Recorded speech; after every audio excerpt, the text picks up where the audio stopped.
Semangat Indonesia, harus semangat untuk Indonesia karena kita Indonesia. Rekan-rekan sekalian, kita ngobrol lagi, meneruskan obrolan kita tentang Pak Ganjar Pranowo. Yang lalu saya sudah sampaikan beberapa highlight tentang beliau, khususnya tentang stunting waktu itu. Jadi memang dicomot yang perlu-perlu saja. Kali ini saya akan bicara lebih detail tentang Jawa Tengah, tentang prestasi apa yang dicapai oleh Pak Ganjar Pranowo. Kenapa kita harus menyoroti itu? Karena kebetulan beliau adalah yang kita dukung sebagai capres yang kredibel gitu ya. Nah, tulisan ini akan lebih detail dari tulisan saudari Rika Sujiman yang saya ambil dari Facebook. Terima kasih Mbak Rika gitu. Nah, pentingnya kenapa kita harus lebih detail mengamati apa yang sudah dikaryakan oleh Pak Ganjar di Jawa Tengah itu. Karena kalau ngelihat Pak Ganjar nggak boleh dari sudut optik, itu memang tidak boleh pakai teleskop. Dia harus dilihat dengan mikroskop gitu. Supaya kita kita dapat detailnya, ya.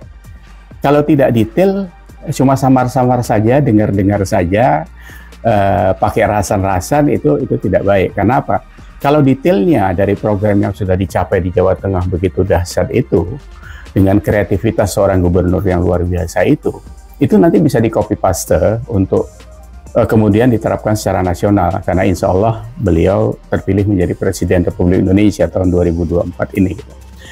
Kebalikannya kalau kita ngelihat BAB, Bapak Anies Baswedan, ya memang harus pakai teleskop, karena kalau pakai mikroskop yang banyak kelihatan cuma boroknya saja gitu. Jadi seperti itulah analoginya ya. Tapi kita tidak bicara itu karena kita akan bicara fokus ke Jawa Tengah gitu ya. Nah, yang unik yang dilakukan Pak Ganjar sebenarnya adalah membangkitkan semangat gotong royong yang dipunyai bangsa ini. Jadi sejak zaman kemerdekaan, founding father kita sudah melakukan itu. Mungkin sebelum itu juga sudah dilakukan kalau kita baca dari sejarah Nusantara dan sebagainya. Nah, ini kecerdasan luar biasa ini yang dilakukan Ganjar Pranowo ini karena apa? Jawa Tengah ini kan penerima APBD yang minim gitu. Dengan 35 juta penduduk, 35 kabupaten, itu APBD-nya itu kan cuma 19-20 triliun satu tahun. Sementara Jakarta kan menerimanya hampir 100 triliun dengan cuma 6 juta penduduk. Jadi kalau dibagi per kapitanya, Jakarta dapat 1.250.000 per bulan, sementara rakyat Jawa Tengah dapatnya cuma 45.000. Jadi kalau nggak salah 28 kalinya Jakarta itu dapat. Nah, kalau tidak kreatif, tidak cerdas mengelola wilayah yang sedemikian luas, padat itu tidak bisa dapat apa-apa gitu. Sampai pernah katanya Pak Menko PMK, Pak Muhadjir Effendi itu pernah menelpon kepada Pak Ganjar, apa benar program pengentasan kemiskinan itu tidak pakai APBD? Dijawab Pak Ganjar, siap Pak Menteri. Nyatanya seperti itu gitu. Tahu kenapa yang mengejutkan itu? Karena penurunan kemiskinan itu kalau nggak salah cuma Jawa Tengah yang turun secara ekstrim. Dibandingkan lagi dengan Jakarta itu juga naiknya ekstrim gitu. Karena dari 2014 ke 2022 malah naik 2% gitu. Sementara Jawa Tengah dari 14,7 menjadi berapa? 10,7, 3,7% turunnya.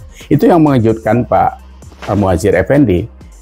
Yang mengejutkan itu karena apa? Karena tidak memakai dana APBD. Jadi luar biasanya Pak Ganjar itu kan bisa menyatukan antara zakat ASN yang bisa dikelola langsung oleh beliau, karena ASN kan dibawa gubernur langsung. Itu dengan dana CSR dan Basnas. Karena kebetulan Pak Ganjar itu kan salah satu gubernur, mudah-mudahan cuma dia juga ini, yang gajinya itu tiap bulan ditransfer langsung ke Basnas. Tentang zakat ASN, seperti kita ketahui tahun 2014 itu, zakat ASN Jawa Tengah itu cuma 110 juta per tahun. Tahu yang terakhir berapa? Di akhir 2022, jumlahnya itu 82,6 miliar. itu kalau tidak datang dari kreativitas dan eksekusi dari seorang pimpinan yang luar biasa, itu tidak akan bisa jalan. Nah, ini apa? Bergayung bersambut dari apa yang disampaikan Pak Jokowi tahun 2021, tepatnya 21 April itu 2021, bahwa di sana ada program Cinta Jakat. Nah, yang berhasil ya memang Jawa Tengah, karena Jawa Tengah terbukti bisa menyabet 2 penghargaan, pengumpul zakat terbaik dan pengelola zakat terbaik. Jadi bukan sekedar ngumpul dia. Kalau sekedar bisa ngumpul, nggak disability minutes, dia akan tumpul juga. Nah, apa yang terjadi di situ? Program presiden itu yang menyambut itu cuma Ganjar dengan kreativitas dan niat yang begitu luar biasanya membantu rakyat Jawa Tengah itu. Ya. Sementara yang lain itu mungkin sekedar apa ya, lewat begitu saja kali di kuping mereka. Saya tidak mengecilkan arti keberadaan gubernur yang lainnya, tapi nyatanya memang demikian.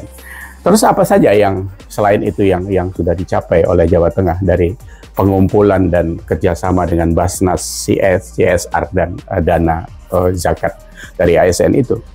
Pertama, di sana kelihatan itu ada yang sudah kita sebutkan juga, itu RTLH, jadi rumah tidak layak huni itu konon dari bantuan Basnas itu ribuan diselesaikan. Pernah juga Pak Ganjar membuat program dengan CSR-nya PLN untuk memberi pemasangan listrik baru dengan gratis. Apalagi membangun madrasah, merenovasi madrasah, merenovasi sekolah, memberikan beasiswa dengan uang kos dan uang makannya. Kalau dari luar daerah bisa kuliah di Semarang itu dikasih semuanya sama Pak Ganjar. Berikutnya apa lagi? Ribuan tenaga kerja dilatih. Nah, ini kalau kita bicara output dan outcome. Output itu ya outputnya dari pengumpulan itu ada dana cash, mungkin ada dana untuk berbagi dengan fakir miskin, dengan orang-orang yang tidak mampu. Tapi outcome-nya adalah membangun bagaimana mendidik manusia ini menjadi sesuatu yang harus punya nilai. Jadi seperti pelatihan kerja, beasiswa, itu adalah outcome namanya untuk jangka panjang. Karena kalau cuma melihat jangka pendek saja, ya dieksekusi, habis, selesai di situ. Nanti setelah itu ya ditinggal begitu saja. Tapi kalau ini Pak Ganjar melihatnya itu begitu komprehensif. Nah, hal-hal ini yang memang harus diambil, di copy paste atau apalah nanti isunya. Ini bisa dijadikan role model untuk Indonesia. Karena insya Allah kalau beliau nanti terpilih menjadi presiden, ini akan bisa gampang diterapkan karena sudah ada modelnya. Gitu. Kalau kemarin Pak Jokowi memberikan Cinta Jakat itu kerangkanya saja. Kalau sekarang ini sudah membangun sekat-sekatnya dan siapa yang tinggal di dalam. Kalau diibaratkan itu sebuah bangunan. Ya, jadi cukup jelas. Cukup jelas tolok ukurnya, cukup jelas parameternya. Sehingga nanti jangan ada pertanyaan lagi kenapa kita harus dukung Ganjar. Jadi karena saya pun masih terus ditanya hampir setiap hari dari kawan-kawan tentang kenapa Pak Jokowi kok kelihatan mau dukung Prabowo, agak sedikit tidak jelas dan sebagainya. Saya bilang cukup jelas kok itu. Karena kalau Pak Jokowi tidak mendukung Ganjar, ya pembangunannya bisa bubar gitu. Mana bisa yang lainnya bisa meneruskan kerjaan Pak Jokowi. Etos kerjanya beda, latar belakangnya beda, gayanya beda, ngomong yang tidak pernah ditanggung jawabi itu kan, itu orang-orang yang cuma bernarasi, bergagasan tapi tidak pernah bertanggung jawab. Jadi nol semua itu gitu. Tidak mungkin, dan itu satu-satunya yang bisa diambil, yang bisa mengambil itu adalah Ganjar Pranowo, dan dia yang cocok memang untuk estafet dari Pak Jokowi.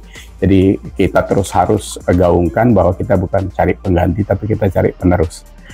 Begitu saja, jadi terus itu harus kita sampaikan agar rekan-rekan yang masih rada ragu-ragu tidak perlu ragu-ragu lagi. Jadi memang Ganjar itu yang kita dukung dan kita pilih. Demikian obrolan kita hari ini. Semoga kita nanti dapat informasi yang lebih mencerahkan, lebih membangun, tidak membangun hoax maksudnya gitu.